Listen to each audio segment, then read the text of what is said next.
جمعے کے روز عصر کی نماز کے بعد یہ مختصر سی دعا صرف ایک بار پڑھیں اور مانگ لیں اپنے رب سے جو مانگنا چاہتے ہیں۔ دعا کی قبولیت کا ایک نہایت مختصر اور آسان طریقہ آپ سے شیئر کر رہا ہوں، آپ سب فائدہ اٹھا سکتے ہیں۔ بسم اللہ الرحمن الرحیم۔ السلام علیکم ورحمۃ اللہ وبرکاتہ۔ کشف ٹی پر آپ سب کو خوش آمدید۔ میں ہوں اکرام صدیقی۔ من کی مرادیں پانے کے لیے اب آپ کو لمبے چوڑے وظیفے یا چلے کرنے کی ضرورت نہیں پڑے گی۔ جمعے کے روز عصر کی نماز کے بعد یہ مختصر سی دعا صرف ایک بار پڑھیں جو ابھی آپ کو بتائی جائے گی، اور مانگ لیں اپنے رب سے جو مانگنا چاہتے ہیں۔ جو بھی خیریں اور بھلائیاں آپ اپنے رب سے مانگیں گے، مریضوں کے لیے شفا مانگیں گے، فکر و فاقے سے نجات مانگیں گے، کاروبار میں ترقی مانگیں گے، اچھی ملازمت مانگیں گے، اولاد کے حصول یا بچوں کے لیے اچھا رشتہ مانگیں گے، غرض جو بھی مانگیں گے آپ کو وہ سب ملے گا انشاءاللہ۔ یہ کمال کی وہ دعا ہے کہ جس کی سچائی پر کسی اور کی نہیں۔ فخر دو جہاں، ہادی انس و جہاں، جناب محمد مصطفیٰ احمد مجتبیٰ صلی اللہ علیہ وآلہ وسلم کی مہر تصدیق ثبت ہے۔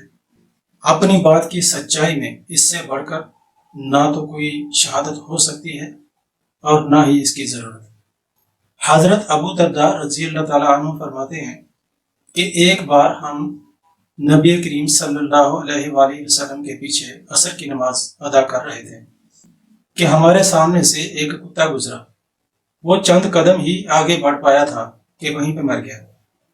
رسول اللہ صلی اللہ علیہ وآلہ وسلم جب نماز سے فارغ ہوئے تو آپ نے دریافت فرمایا کہ اس کتے پر کس نے بد دعا کی؟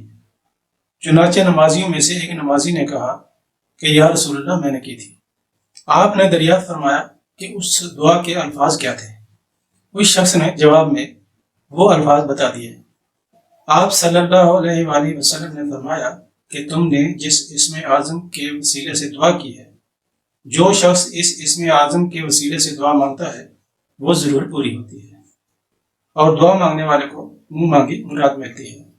اسم اعظم والی وہ باکمال دعا یہ ہے: اللہم انی اسألک بأن لک الحمد لا الہ الا انت المنان بدیع السماوات والارض یا ذو الجلال والاکرام۔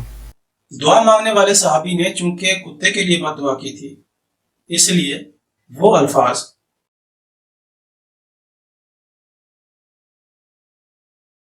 اکفینی حاضر قلب بما شئت ہم نے اس لیے ہٹا دیے ہیں کہ ان الفاظ کی جگہ آپ اپنی دعا مانگیں گے۔ دعا کے الفاظ ضروری نہیں کہ عربی میں ہی ہوں، آپ اپنی سہولت سے جس زبان میں چاہیں اپنی دعا مانگ سکتے ہیں۔ جس زبان میں سہولت ہو آپ اپنی حاجت بیان کر سکتے ہیں۔ طبرانی نے حضرت ابن عمر کی حدیث سے استفادہ کرتے ہوئے بتایا ہے کہ مذکورہ نماز عصر تھی اور یہ جمعے کا دن تھا، اور بد دعا کرنے والے صحابی حضرت سعد بن ابی وقاص تھے۔ حضور صلی اللہ علیہ وآلہ وسلم نے فرمایا تھا کہ تم نے ایسے دن، ایسی گھڑی، ایسے الفاظ کے ساتھ دعا مانگی ہے کہ اگر تم آسمان والوں اور زمین والوں کے لیے بھی دعا کرتے تو وہ بھی قبول ہوتی۔ اے سعد خوش رہو۔ لہذا آپ سب سے گزارش ہے کہ جب بھی آپ کو کوئی حاجت پیش آئے، آپ جمعے کے روز عصر کی نماز کے بعد یہ مختصر سی دعا پڑھ کر اپنی حاجت اپنے رب کے سامنے رکھیے۔ آپ ہفتے بھر کی دعائیں بھی جمعے کے لیے جمع کر کے رکھ سکتے ہیں۔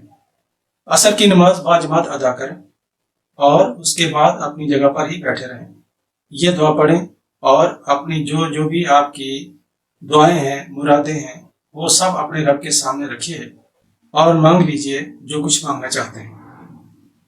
خواتین گھر میں ہی نماز عصر کے بعد یہ عمل انجام دے سکتی ہیں۔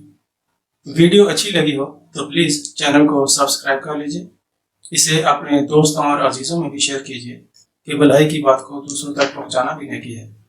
خلق خدا کے لیے آسانیاں پیدا کیجئے، اللہ کریم آپ کو قدم قدم پر آسانیاں عطا فرمائیں گے۔